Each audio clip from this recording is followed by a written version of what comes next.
जिस प्रकार उत्तर भारत में अनेक संत हुए हैं जिन्होंने भगवान की भक्ति में सारा जीवन लगा दिया, उसी प्रकार दक्षिण भारत में भी महान संत हुए हैं जिन्होंने भक्ति से भगवान को वश में कर लिया। हमारे महाराष्ट्र प्रांत में इस युग में भी बड़े बड़े विद्वान और कर्मठ नेता हुए हैं। उसी प्रांत में नामदेव का भी जन्म हुआ था। नामदेव के जीवन के संबंध में कुछ ठीक से ज्ञात नहीं है। बहुत से प्राचीन महापुरुषों की भांति इनके जन्म की तिथि, इनके माता पिता का नाम सब अंधकार में है। इतना पता चलता है कि जिन्होंने इन्हें पाला उनका नाम दामोदर था।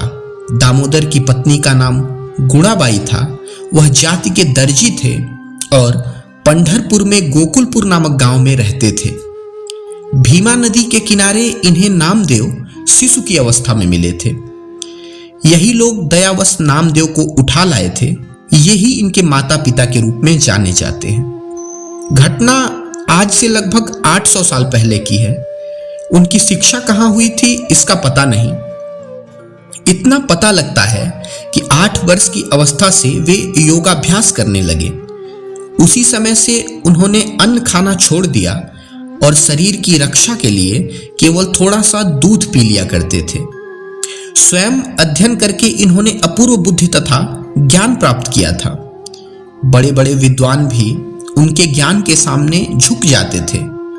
पहले लोग विश्वास नहीं करते थे कि इतनी कम अवस्था में इतना ज्ञान किसी को हो सकता है, किंतु जब लोग इनसे बात करते थे तब इनकी बुद्धि तथा ज्ञान का पता लगता था।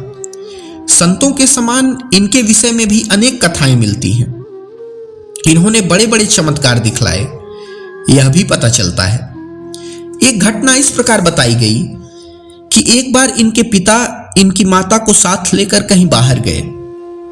यह लोग कृष्ण के बड़े भक्त थे और घर में विट्ठलनाथ की मूर्ति स्थापित कर रखी थी, जिनकी नियमानुसार प्रतिदिन पूजा होती थी। नामदेव से उन लोगों ने कहा, हम लोग बाहर जा रहे हैं, देखना विट्ठलनाथ को खिलाए बिना न खाना। उनका अभिप्राय भोग लगाने का था, किंतु नामदेव ने सीधा अर्थ लिया। दूसरे दिन भोजन बनाकर थाल परोसकर मूर्ति के पास पहुंच गए और विट्ठलनाथ से भोजन करने का आग्रह करने लगे। बारंबार कहने पर भी विट्ठलनाथ टस से मस नहीं हुए। नामदेव झुंझलाकर वहीं बैठ गए। माता पिता की आज्ञा की अवहेलना करना वह पाप समझते थे। उन्होंने प्रतिज्ञा की कि जब तक विट्ठलनाथ भोजन नहीं ग्रहण करेंगे मैं यूं ही बैठा रहूंगा। कहा जाता है कि नामदेव के हठ से विट्ठलनाथ ने मनुष्य शरीर धारण किया और भोजन करने आ गए। जब नामदेव के पिता लौटे और उन्होंने यह घटना सुनी तब उन्हें विश्वास नहीं हुआ, किंतु जब बार बार नामदेव ने कहा तब उनके आश्चर्य का ठिकाना नहीं रहा। वह जानते थे कि यह बालक कभी झूठ नहीं कहेगा। उन्होंने कहा, बेटा तू भाग्यवान है, तेरा जन्म लेना इस संसार में सफल हुआ। भगवान तुझ पर प्रसन्न हुए और स्वयं तुझे दर्शन दिया। नामदेव यह सुनकर पुलकित हो गए और उसी दिन से दूनी लगन से पूजा करने लगे। एक दिन नामदेव औषधि के लिए बबूल की छाल लेने गए। पेड़ की छाल इन्होंने काटी ही थी कि उसमें रक्त के समान तरल पदार्थ बहने लगा।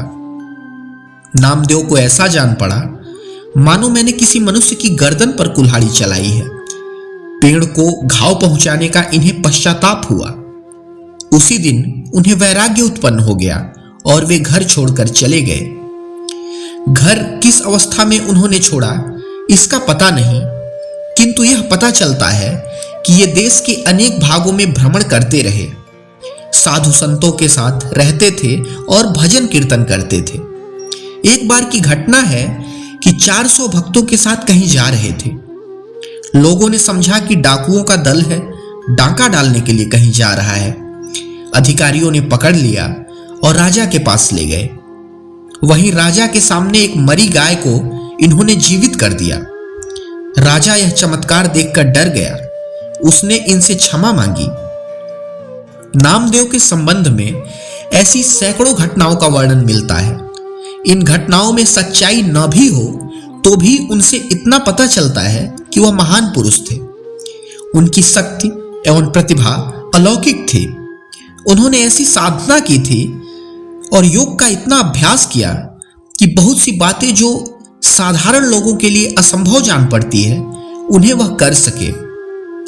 वह स्वयं भजन बनाते थे और गाते थे। उनके शिष्य भी गाते थे। उन्हें अभंग कहते हैं। उनके रचे सैकड़ों अभंग मिलते हैं और महाराष्ट्र के रहने वाले बड़ी भक्ति तथा श्रद्धा से आज भी उनके अभंग गाते हैं। महाराष्ट्र क्षेत्र में उनका नाम बड़ी श्रद्धा से लिया जाता है। महाराष्ट्र ही नहीं, सारे देश के लोग उन्हें बड़ी श्रद्धा की दृष्टि से देखते हैं और उनकी गणना उसी श्रेणी में होती है जिसमें तुलसी, रामदास, नरसिंह मेहता और कबीर की है।